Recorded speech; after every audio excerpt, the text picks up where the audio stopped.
En el principio, creó Dios los cielos y la tierra, y he aquí que era bueno en gran manera.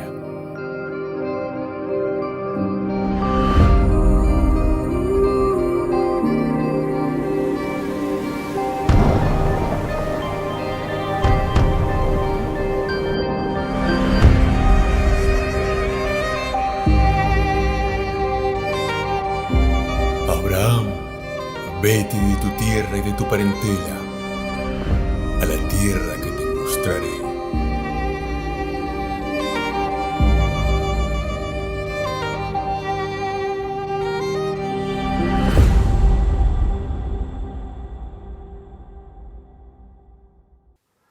Olá, sejam bem-vindos a mais um tema da Bíblia comentada em ordem cronológica.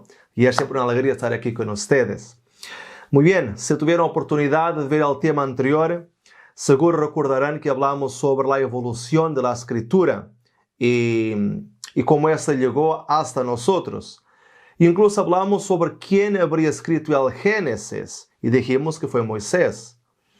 Pero lo que pasa es que hay algunas teorías que afirman que no fue Moisés quien escribió ni el Génesis ni el Pentateuco. Más bien dicen que es un conjunto de documentos de fuentes distintas que fueron unidos más tarde, formando de esta manera el Pentateuco. Y que incluso solamente comenzaron a ser escritos después de la muerte de Moisés. Y que en realidad Moisés ni siquiera habría existido. Moisés no pasaría de un mito, de una leyenda. Para ellos, los primeros textos bíblicos habrían sido producidos solamente en el siglo X a.C. Y siendo así, bueno, entonces toda la historia del siglo X para atrás no pasaría de una colección de antiguas leyendas del pueblo judío sin cualquier fundamento histórico que las pueda sustentar. Pero las críticas no paran por aquí. Según los defensores de esta teoría, esos libros del Antiguo Testamento fueron producidos muy lentamente a lo largo de varios siglos, y la mayoría por interés político o ideológico. Esther y Daniel, por ejemplo, serían, en la opinión de esos críticos, héroes nacionalistas criados respectivamente en el cuarto y segundo siglo antes de Cristo para servir de inspiración ideológica al pueblo judío durante la helenización del judaísmo y la guerra de los macabeos. Así que tirando el cautiverio en Babilonia y el dominio de los persas, no habría nada de auténtico en estas narrativas bíblicas. Y las implicaciones de esta hipótesis son delicadas, porque, por un lado, esta teoría niega que ha existido un autor inspirado por Dios llamado Moisés. Y por otro, niega también los eventos históricos narrados en Génesis, pues todo sería solamente fruto de un mito literario inspirado en las narrativas mitológicas de Babilonia. ¿Y cómo fue que estos académicos llegaron a estas conclusiones que hoy dominan muchos círculos teológicos alrededor del mundo? Muy bien, durante el período del Renacimiento, varios autores griegos y latinos fueron redescubiertos, eso principalmente en el Occidente. Y a medida que nuevos manuscritos surgían, eran hechas copias para compartir su contenido en toda Europa. Y muchos estaban maravillados con los nuevos tiempos, pues por muchos años habían estado sedientos por un conocimiento de la historia pasada. Y claro, esta ahora podría ser la oportunidad de obtener ese conocimiento tan anhelado. Pero como ya vimos en un tema anterior, hasta la invención de la imprenta en el 1450 después de Cristo aproximadamente, los manuscritos eran todos copiados a mano. Y debido a esto, muchos textos posuían diferencias entre ellos que eran llamadas variantes textuales. Además, algunos textos que se encontraban estaban fragmentados, mientras que otras copias tenían capítulos más extensos del mismo documento. Y entonces, editores del final del Renacimiento resolvieron compilar, montar y editar libros clásicos a partir de los manuscritos disponibles y de las variaciones que ellos contenían. Y esas nuevas ediciones, ahora impresas, dieron el nombre de textos receptos, o entonces texto recibido. Pero aún así, en algunos casos, textos que no hacían parte del original fueron agregados. Y algunas órdenes textuales fueron también cambiadas. Y un caso clásico es el de la Ilíada de Homero, una obra completamente desconocida en la Europa medieval. Todo lo que se conocía de esta obra eran partes de la historia de Troya, que eran modificadas de acuerdo con la ocasión. Y muchas veces esto era hecho para obtener algún dominio político. Y fue solamente con el descubrimiento de nuevos manuscritos que se percibieron entonces las modificaciones. Y ni siquiera la Biblia se libró de algunas modificaciones. Y cuando un hombre llamado Erasmus de Rotterdam inició su texto Receptos de la Biblia, él decidió hacer una versión impresa griega del Nuevo Testamento, pero en esta misma altura estaba siendo preparada también por el cardenal Francisco Cisneros una obra magistral de la Biblia, que quedó conocida como la Biblia Políglota Complutense, y que contenía los idiomas hebreo, griego, arameo y latín. Pero Erasmus quería que su versión en griego estuviera lista primero que la Políglota Complutense. Y además, al hacer su traducción, utilizó manuscritos griegos que no estaban completos y por eso agregó por su propia cuenta textos que no estaban en la original. Pero también tuvo que hacer algunas modificaciones en su traducción. Y para eso usó la Vulgata Latina. O sea, usó una traducción del griego para el latín, la Vulgata, para después volver nuevamente del latín al griego. Fue traducción encima de traducción para volver al mismo idioma. Y claro, todo esto resultó en varios errores, lo que hizo que su versión fuera revista por lo menos 5 veces en los años siguientes. Pero pueden estar tranquilos en cuanto a las versiones que tenemos hoy día, pues en nuestras Biblias actuales ya fueron retirados los textos agregados por Erasmus y que no estaban en el idioma original, así como corregidos sus errores en su traducción.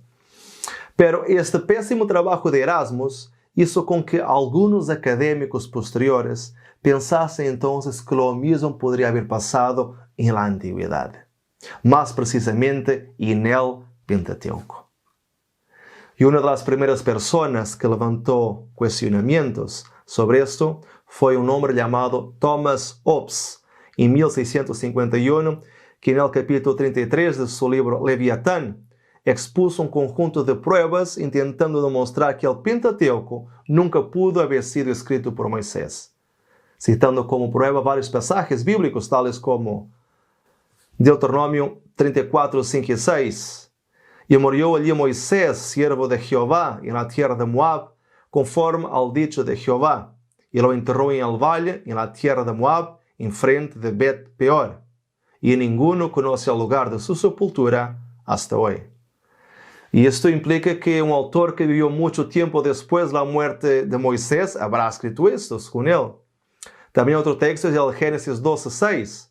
Y el cananeo estaba entonces en la tierra, lo que indica que el autor vivió en una época en la que los cananeos ya no habitaban esos territorios. Sin embargo, durante toda la vida de Moisés, la tierra sí estuvo habitada por este pueblo.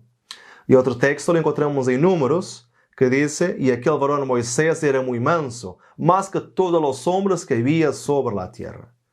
Y aquí el escritor parece referirse a alguien que no él mismo habla en la tercera persona.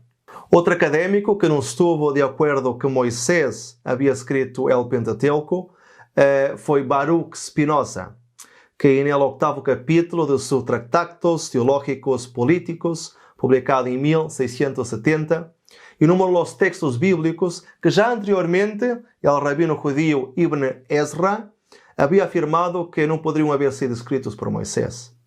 Y a esto Spinoza agregó sus argumentos que finalmente lo llevaron a concluir que es tan claro como el sol de mediodía que el Pentateuco no fue escrito por Moisés, sino por alguien que vivió mucho más tarde que él. Después vino Jean Astruc, un médico privado del rey Luis XV de Francia. Y en el 1753 publica su libro Conjectures, en el cual, basándose en el texto del Génesis, él percibió que existían historias duplicadas en el libro del Génesis, como por ejemplo, dos relatos de la creación. Había un relato en Génesis 1:1, donde podemos leer: en el principio creó Dios, Elohim, los cielos y la tierra. Y otro en Génesis 2:4, donde leemos: estos son los orígenes de los cielos y de la tierra, cuando fueron creados el día que Jehová Dios, Yahvé Elohim, hizo la tierra y los cielos. Y el hecho que dice los orígenes de los cielos y de la tierra parecía indicar el inicio de otra historia diferente, como si fuera un título de lo que va a ser relatado enseguida. Pero existían muchos más relatos duplos. Dos relatos del diluvio, dos pactos con Abraham, dos relatos del cambio de nombre de Jacob para Israel, dos relatos de la venta de José a los mercadores. Pero también, tal como los dos textos vistos anteriormente, Dios es llamado algunas veces de Elohim, como por ejemplo en Génesis 1:1, y otras de Yahvé Elohim, como por ejemplo en Génesis 2:4. Y para él eso solo podría significar autores distintos. Y finalmente, algunas supuestas contradicciones, como por ejemplo los textos de Génesis 6:19 y Génesis 7:2, donde en una ocasión es pedido que Noé lleve una pareja de animales al arca, pero después que lleve 7 parejas. Pero existían muchas más dudas que se levantaban en la época, en las cuales no se encontraba respuesta, como por ejemplo, Éxodo 19 llama un monte de Sinaí, pero Éxodo 3:1 y 17:6 lo llama de Horeb. Algunas veces el suegro de Moisés es llamado de Jetro, otras de Reuel. Y además de esto, según el entendimiento de algunos, el alfabeto solamente fue inventado en el siglo XII o XI a.C. por los fenicios. Así que sería imposible que Moisés utilizara el hebreo, un estilo alfabético, pues él vivió en el siglo XV a.C. ¿Cómo podría entonces él haber escrito el Génesis? Y hago aquí una parte, solo para decirles que si quieren más información sobre la escritura utilizada por Moisés, entonces les invito a visualizar el tema anterior para que puedan entender esto mejor. Pero entonces Astruc levantó la hipótesis de que esto quizás fuera debido a que el Génesis no era solamente una narración, pero dos narraciones paralelas. Y de esa manera entonces él dividió el Génesis en dos partes, como habiendo sido escrito por dos documentos distintos, el Elohista y el Yahvista. El documento Elohista era el que llamaba a Dios de Elohim, y el documento Yahvista, lógicamente, era el que llamaba a Dios de Yahvé. Y más tarde, a partir de 1780, Johann Acorn extendió el análisis de Astruc más allá del Génesis, afirmando, tal como Hobbes y Spinoza, que Moisés no participó en la escritura del Pentateuco. Y al final del siglo XVIII, Carl David Ilgen agrega algo más a los pensamientos anteriores, afirmando que además de los documentos Elohista y Yahvista, existe otro documento que también usaba el nombre de Elohim, pero que era un documento completamente diferente del Elohista, lo cual fue llamado de sacerdotal. Y ya en 1822, Friedrich Blick identificó el libro de Josué como una continuación del Pentateuco, ya que demostraba una continuación directa al Deuteronomio. Entonces ya no tendríamos un Pentateuco, sino un Hexateuco. Pero fue con un alemán llamado Julius Wellhausen que al utilizar un método histórico crítico y al descubrir una supuesta nueva fuente llamada deuteronomista, que estos pensamientos ganaron forma y que fueron organizados en una sola teoría que fue llamada de hipótesis documentaria. Esta hipótesis proponía que el Pentateuco originalmente se conformaba por 4 narraciones distintas. Cada narración era independiente y completa en sí misma, y cada una relataba los mismos incidentes y personajes, pero cada relato tenía un mensaje y una intención distinta de los otros. Y las 4 narraciones fueron ordenadas cronológicamente y denominadas de JEPD, fuente javista, fuente eloísta, fuente deuteronomista y fuente sacerdotal.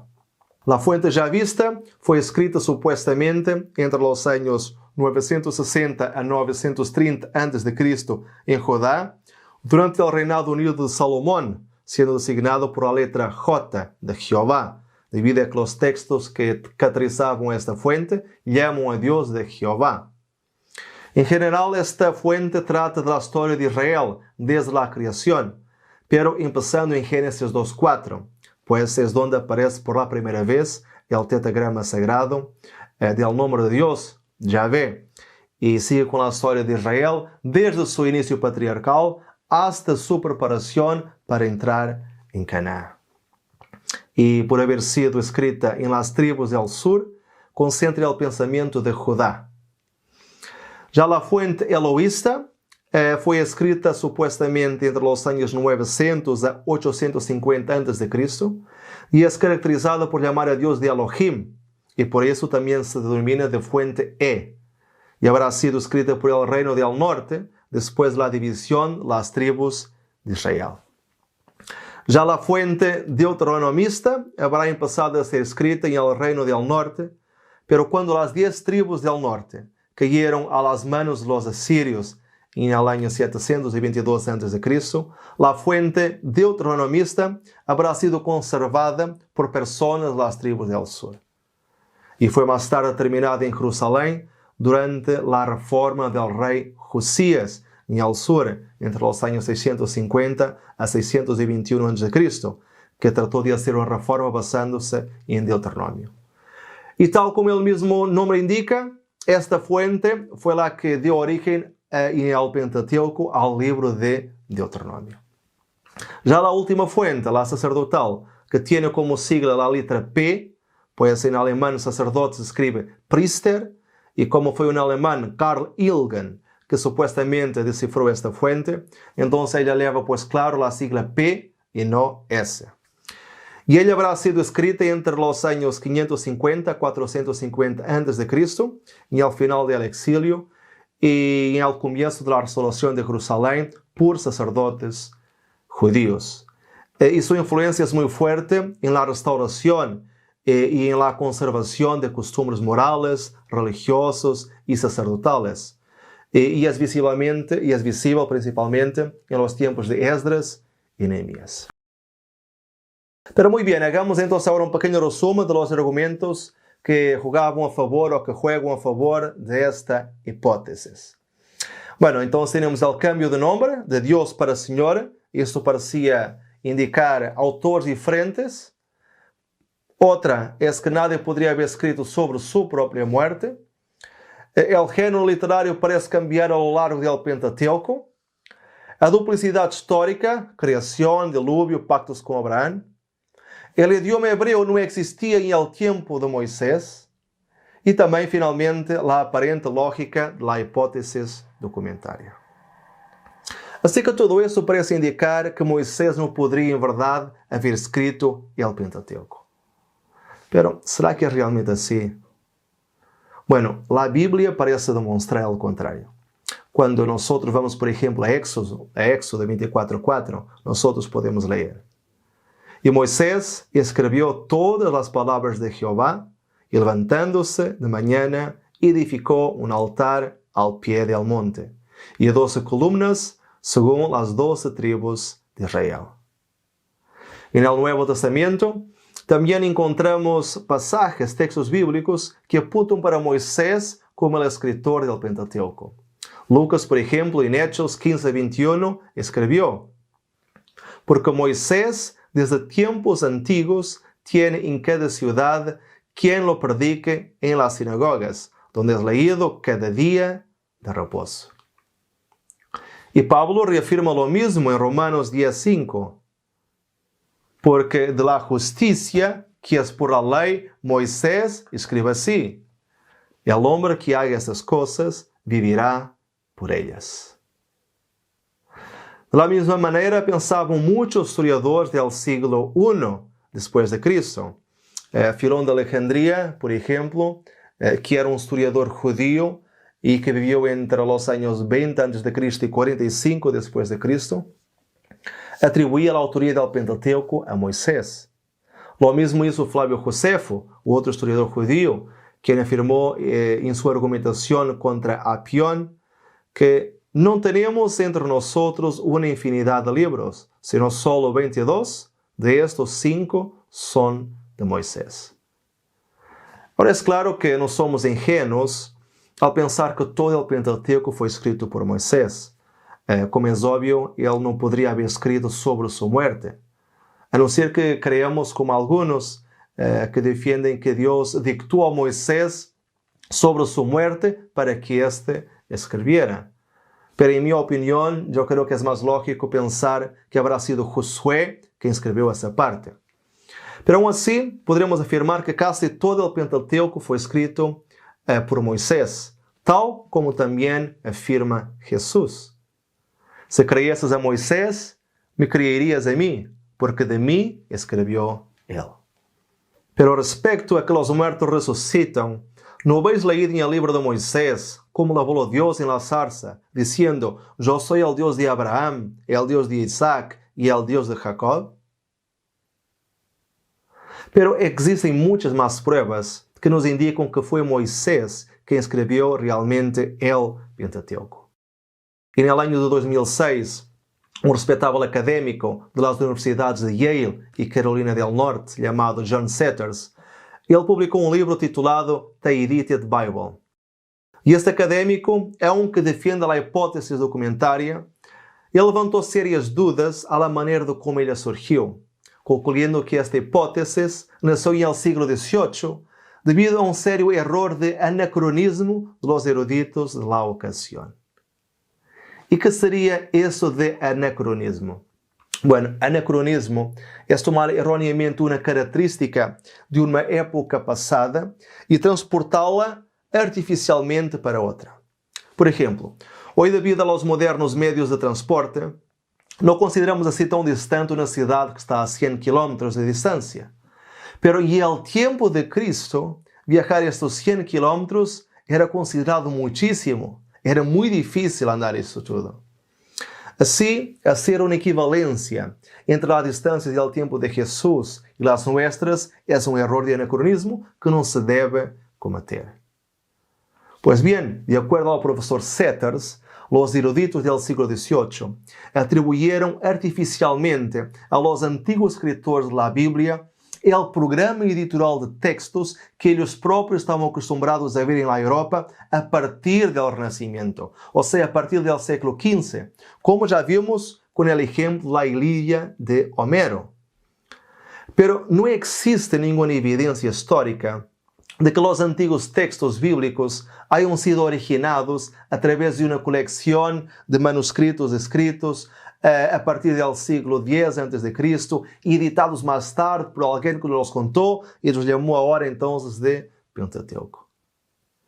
Así que esos críticos, al proyectar su concepto de verdad occidental en los escritos bíblicos y ubicarlos en un mundo intelectual como el de los griegos, que claramente no era el suyo, es un error tremendo que no debe ser seguido. Pero la mejor manera para responder a estos críticos es analizar el contexto de la época de Moisés, para constatar si sería en realidad posible que él haya, por ejemplo, escrito los 2 primeros capítulos de Génesis, que según ellos contienen 2 relatos de la creación diferentes, escritos por autores distintos. Y cuando nosotros analizamos la manera en que otros pueblos escribieron la narrativa de la creación en ese entonces, descubrimos algo muy interesante. La imagen que pueden ver en su pantalla en este momento es una tablilla sumeria del relato de la creación de Enki y Nimá. Y de acuerdo con la historia sumeria, Enki y Nimá son los dioses que crearon la tierra. Pero ¿qué tiene de importante este relato?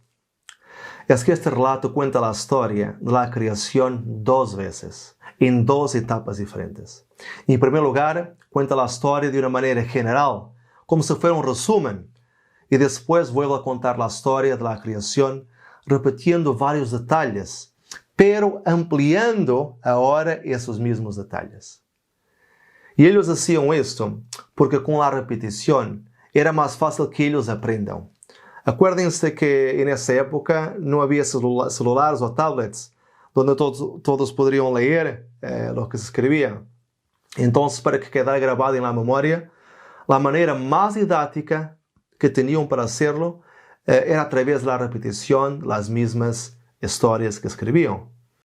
Y eso es muy interesante y curioso a la vez porque sobre este relato de Enki y Nimá no hay ningún erudito bíblico que diga que fueron dos autores diferentes que lo hayan escrito y que más tarde lo unieron entonces en un solo relato.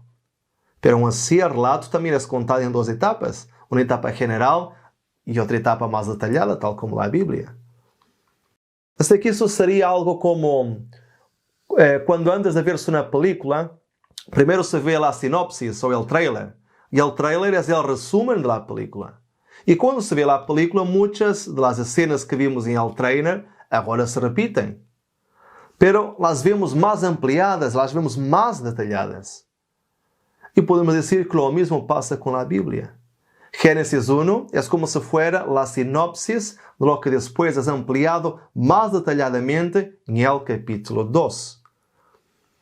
Ahora en la pantalla pueden ver otro relato de la creación que es conocido como Atrahasis. Y en este relato babilónico de la creación se verifica exactamente lo mismo. Primero se cuenta la creación de una manera bien rápida, sin mucha información, y después de una manera más detallada, más ampliada. Así que, si en la cultura del tiempo de Moisés era común que las historias fuesen repetidas, ¿por qué no podría Moisés utilizar el mismo método para que el pueblo de Dios pudiera aprender y memorizar más rápidamente el texto sagrado? Es que debemos entender que si alguna civilización o persona utiliza algo de una manera errada, eso no significa que nosotros no podamos utilizar esa misma cosa de una manera que agrade a Dios y que incluso sea útil para la proclamación del Evangelio. Por ejemplo, hay personas que utilizan la internet para mirar pornografía, para robar personas o incluso para esparcir mentiras. Pero eso no significa que nosotros no podamos utilizarla como medio de propagación del Evangelio. Bueno, y es tal como lo estamos haciendo en este preciso momento. Y eso queda todavía más notorio cuando leemos en Hechos 7:22 que Moisés fue enseñado en toda la sabiduría de los egipcios. Y los primeros lectores, oidores del texto escrito por Moisés, fueron precisamente los hebreos. Y como sabemos, los hebreos permanecieron durante muchos años esclavos precisamente en Egipto. Naturalmente, mucha de la cultura egipcia quedó enraizada en los hebreos. Pero lo más interesante que queremos resaltar era la manera en que los egipcios contaban la creación. Ellos serían 4 relatos de la creación que son distribuidos por lo menos en 4 centros en Egipto. En Heliópolis, en Memphis, en Hermópolis y en Tebas. Y lo que diferencia estos relatos es que cada uno coloca como el Dios máximo de la creación el Dios protector de esta región. Pero ellos no veían estos relatos como contradictorios, sino como relatos complementares. Y eso es muy importante, pues en conjunto todos ellos contaban la misma historia. Y otra cosa interesante también es que todos ellos contan el relato de la creación en 2 etapas. Una etapa más genérica, más resumida, y otra etapa más prolongada y detallada, retomando elementos de la primera etapa que después eran entonces amplificados o ampliados en la segunda etapa. Y esta era la manera egipcia de contar sus historias. Y quizás lo hiciesen para así facilitar la memorización. Así que talvez esto sirva para explicar el porqué del Génesis repetir varias historias, como por ejemplo la creación o el diluvio, como si fuesen todos relatos distintos, cuando en realidad no lo son. Por lo tanto, Moisés, al utilizar este método, estaba justamente siguiendo la manera más didáctica de la época, contando el relato en dos etapas, así como hacían los sumerios, los babilónicos, pero también como hacían los egipcios. Así que lo que a un inicio aparenta ser una contradicción en los relatos es solamente una ampliación. Por ejemplo, en Génesis 1 dice que Dios creó el hombre y la mujer, y nada más. Pero en Génesis 2 son dados más detalles, como por ejemplo que el hombre fue creado primero y que la mujer fue creada después. Y eso no es una contradicción, sino una explicación más detallada del mismo acontecimiento que fue narrado anteriormente. Otro ejemplo es el caso de la aparente creación del hombre antes de todas las plantas y hierbas en Génesis 2, contrariando así el capítulo 1. Pero en realidad no hay ningún error o contradicción. Lo que pasa es que en el inicio Dios creó la vegetación, pero después creó el jardín del Edén y coloca al hombre para cuidar de este jardín. Entonces, cuando dice que no había hombre para lavar la tierra, está refiriéndose justamente al jardín del Edén, cuando el hombre debería estar allí para cultivar el suelo. Si es claro, el sudor del rostro y todo el cansancio que surgió después del pecado. O entonces también el caso de Noé haber sido dicho que debería llevar en una ocasión una pareja y en otras 7 parejas de animales. Pero las 7 parejas eran de animales limpios, al contrario de los otros. Y ahí está la diferencia. Es fácil si estudiamos un poco. Por lo tanto, no hay contradicciones en Génesis. Hay solamente una ampliación del relato tal como se hacía comúnmente en aquella época, en aquellas culturas. Y otro caso que nos gustaría referenciar es el de arqueólogo israelita Gabriel Barkey, quien en 1979 descubrió un túmulo en el valle de Himnón, en Jerusalén, que contenía pequeños amuletos de plata conteniendo un texto con antiguas letras hebreas. Y pueden ver ahí en la pantalla cómo era este amuleto. Y lo interesante es que al analizar el amuleto, se comprobó que este amuleto databa por lo menos del año 650 a.C. O sea, bien antes del inicio del cautiverio. Esto aparentemente no era nada de extraordinario. No fuese por la descifración del texto impreso en esos amuletos que fueron encontrados, que no era nada más, nada menos que la bendición sacerdotal del número 6, del 24 al 26, con el nombre de Dios, Javé, perfectamente escrito en 3 líneas diferentes. Ahora, para los que defendían la teoría documentaria, o la hipótesis documentaria, esa porción del Pentateuco era parte del documento sacerdotal y no podría haber sido producida antes del cautiverio babilónico, pues ellos suponían que solamente la experiencia del exilio proporcionaría entonces su composición. Pero bastó, sin embargo, un antiguo adorno hecho por un antiguo artesano para probar que los presupuestos de estos eruditos estaban equivocados, ya que era posible, en el siglo 7 a.C., encontrar la bendición sacerdotal escrita, algo que ellos afirmaban haber sido escrito solamente en el siglo 5 a.C.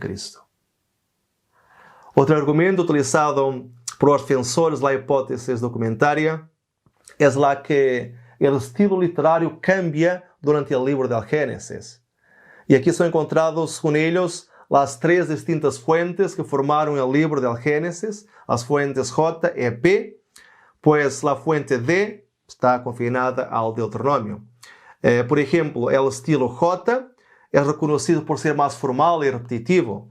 El estilo literario de E es más antropomórfico y presenta el contacto entre los patriarcas y Dios como siendo personal, mientras que el estilo P tiene la costumbre de introducir sueños y ángeles como factores intermediarios. Y claro, como bien sabemos, todos estos factores estão presentes en el libro del Génesis.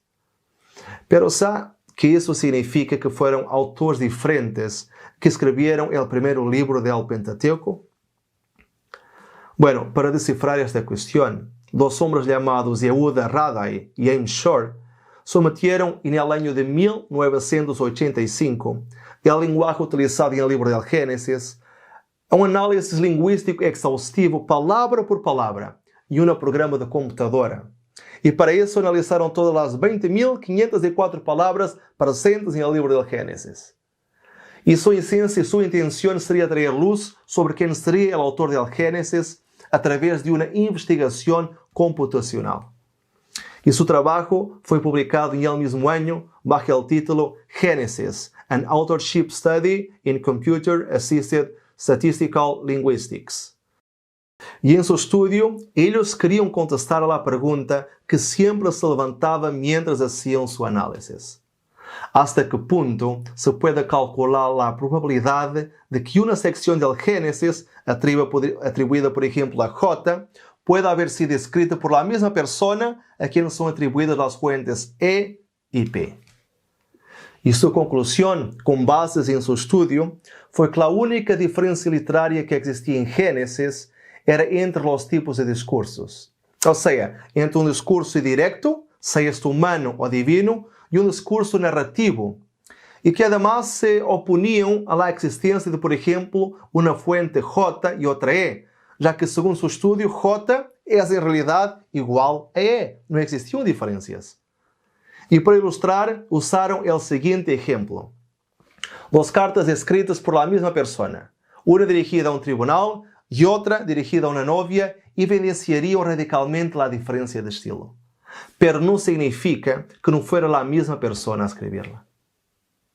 E como suposição final, afirmaram: com el debido respeto a todos os ilustres defensores da hipótese documentária, tanto del passado como del presente, há uma evidência massiva de que a triplicidade bíblica del Génesis JEP, postulada em vuestra linha de pensamento, como havendo sido organizada posteriormente por um talentoso editor a partir de 3 fuentes distintas em uma sola obra, el Génesis, é em realidade uma unidade.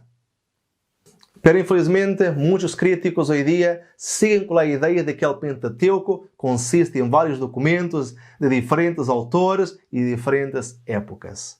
Sin embargo, diferem ampliamente em suas opiniões acerca de que partes han de ser atribuídas a certo período e quais a outro. E o hecho de existir tão variedade de opiniões das diferentes escolas críticas, já isto mostra quão defectuoso é o fundamento de suas hipóteses. E como vimos, a falácia de muitos argumentos críticos ha quedado expuesta por vários descobrimentos arqueológicos e também tecnológicos em los últimos tempos. E então, devido a esto, os críticos han tenido que cambiar continuamente suas teorias e suas declarações. Mas há algo mais, e com isso pretendo finalizar. En Egipto era dado una gran importancia al nombre. Y esto es notorio cuando nosotros nos damos cuenta de que ellos tenían incluso una divinidad específica para guardar el verdadero nombre de los niños. Porque los egipcios creían que si alguien supiera el verdadero nombre de otra persona, entonces tendría poderes mágicos sobre ella. Y con la divinidad era la misma cosa. Saber el verdadero nombre de la divinidad significava ter poder sobre ela. E que nos diz isto? Que se Moisés hubiera escrito desde o início o nome de Deus, Yahvé, os que escuchavam poderiam dizer, bueno, entonces é o nome del Criador? Muy bien. Entonces ahora significa que nosotros podemos ter poder sobre esse Deus. Assim que Moisés não revela propositadamente o nome del Criador ao próprio pueblo de Deus em um primeiro momento, para respeitar o ocultamento do nome de Deus, que solamente surge no capítulo 2, quando já não é um ser humano a revelar o nome, pero sí o mesmo Deus. Porque devemos acordar-nos que aunque ellos eran el pueblo de Dios, ellos mantenían muchas costumbres egipcias. Es como se dice muy comúnmente, los hebreos salieron de Egipto, pero Egipto todavía no había salido de ellos. Pero el elemento más bonito del por qué Dios solamente reveló su nombre en el capítulo 2 está en la manera de cómo comienza esta sección. Y si tomamos atención, el relato de la creación en el capítulo 2 comienza con las siguientes palabras. Estos son los orígenes de los cielos y de la tierra cuando fueron creados. Y después salta directamente para la creación del hombre. Dice que no había nadie para cuidar la hierba del campo y después pasa directamente para la creación del ser humano. Es como si Dios, de una manera muy bonita, crease el universo, casi como un Dios distante, un Dios todopoderoso, incomprensible y inaccesible. Un Dios que recién había creado todo el universo, todas las estrellas, todos los mundos, la vida, la luz. Un Dios indescriptible, un Dios infinito, un Dios incomparable. Y por eso es que Génesis empieza por describir a Dios casi como un ser anónimo, el Elohim que creó los cielos y la tierra. Pero cuando Dios crea a Adán, Él mira bien directamente en los ojos de aquel ser recién formado y le dice como si le estuviera dando la mano: Adán, mucho gusto, yo soy tu Dios. Mi nombre es Yahvé Elohim. Parece incluso que para presentarse al ser humano, Dios queda pequeño. Parece que Dios, de alguna manera, disminuye. Martín Lutero decía que los hombres necesitan de una máscara para esconder su rostro. Pero Dios es tan grandioso, tan glorioso, que Él necesita de una máscara para revelarse y para hablar con cada uno de nosotros. Entonces Él se torna pequeño para comunicarse con el hombre, una simple criatura creada por Él. Y era a través de Jesús que Dios caminaba por el jardín del Edén libremente, como si fuera un simple visitante. Imagino que después de haber criado a Adán y Eva, Jesús los abrazó y sonriendo amigablemente les dijo: mucho gusto, mi nombre es Yahvé Elohim. Yo los creé y yo los amo mucho. Y este es el mensaje del Génesis, escrito por Moisés y dejado para cada uno de nosotros, para que entendamos que Dios se hizo pequeño para comunicarse con nosotros, revelando su nombre para mantener una relación de amistad y amor con cada uno de nosotros, diciéndote a ti y a mí que somos hechura suya y que nos ama inmensamente. Y bueno, hoy quedamos por aquí, pero estaremos de vuelta el próximo viernes. Así que no te olvides de marcar presencia, que tengas una feliz noche y muchas bendiciones.